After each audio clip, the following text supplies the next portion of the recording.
Best surfers in the world here in the jungle at Groningen Bay. G-Land, one of the best lefts on the planet, hosting the best surfers in the world.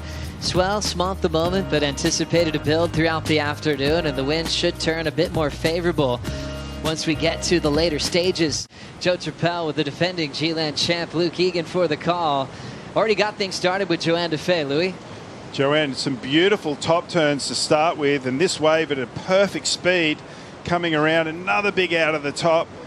And this wave was a great start. She started down the reef a little bit further than her competitors, and this wave was a fantastic start. And Joanne's got a great backhand, and I bet she's been looking forward to this heat. Oh, especially at 10-foot speedies, as we see up and riding. The goofy footer from WA, Bronte Macaulay, stretching this one out first turn off the top. Driving to catch up to another section, uses the lip line, a closeout hack, and she'll stay on her feet. Solid read for Bronte. Two-turn combination. And this wave for Bronte was amazing. Nice carve out of the top. Thought she was going to get stuck, but just floated through with great form and then gets a finish. So that was a great wave there for Bronte Macaulay. We'll see that if that will be a real heavy advantage throughout the event this year. Yeah, it's going to be interesting. Only two goofy foots in the draw. Driving down the line and running for a big first turn. World number one on the windup. And having to readjust. Now finding her section. Brisa with a clean backhand snap on a solid wave. Goes vertical for the finish. Great execution for Hennessy. Finding a bigger wave with a ton of momentum. Beautiful two-turn combination. A lot of open wall here on Brisa's start. Yeah, maybe just here she should have gone and floated over the top of that section there, and she would have got three maneuvers done, but coming around, hits the lip nicely to finish that one. Well-read wave as the exchange continues. Up and out is Joanne Defay, and she'll look to hold their first priority with the 7-5. That always gives Defay a good idea of what could be happening as far as the lead change. Just like you thought, Luke, the lead is switched to Brisa, 4.83 on her last. And here comes Bronte Macaulay. Wrap to start. The Australian attacking. A big finishing move. Judges often love the commitment when the bottom drops out on a wave. And she was happy to light that thing up on her forehand. But we see Bronte getting a beautiful looking wave, great speed, nice turn out of the top, and nearly beach break style closeout re-entry to finish. And this wave just giving a beautiful pace coming out of the bottom into the top, waiting for it to finish. I like this, how she just didn't try and make the wave.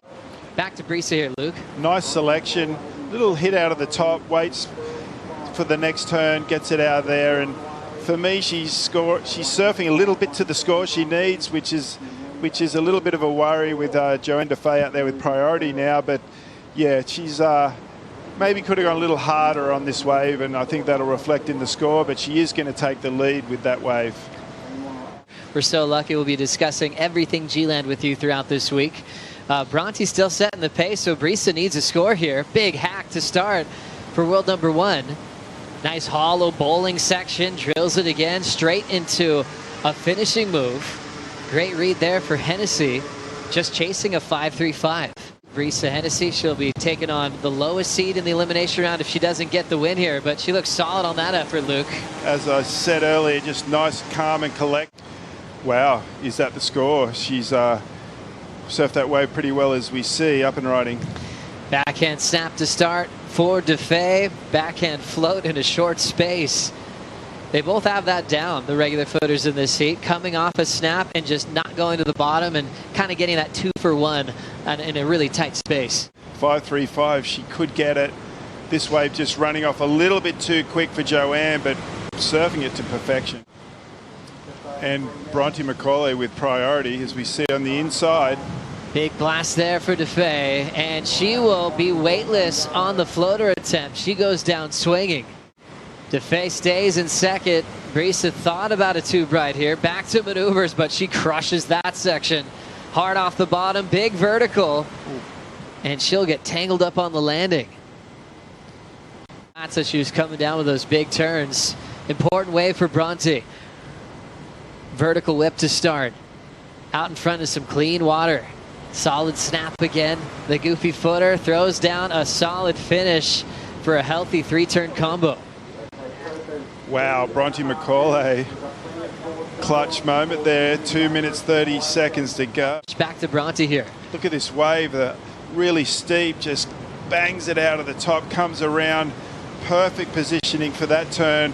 Flying down the line and smashes the lip, gets caught on the trough, but manages the completion.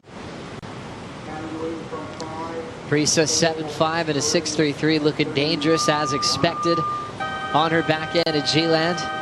And we'll be seeing Bronte and Joanne Defay in the elimination round here at the Roxy Pro.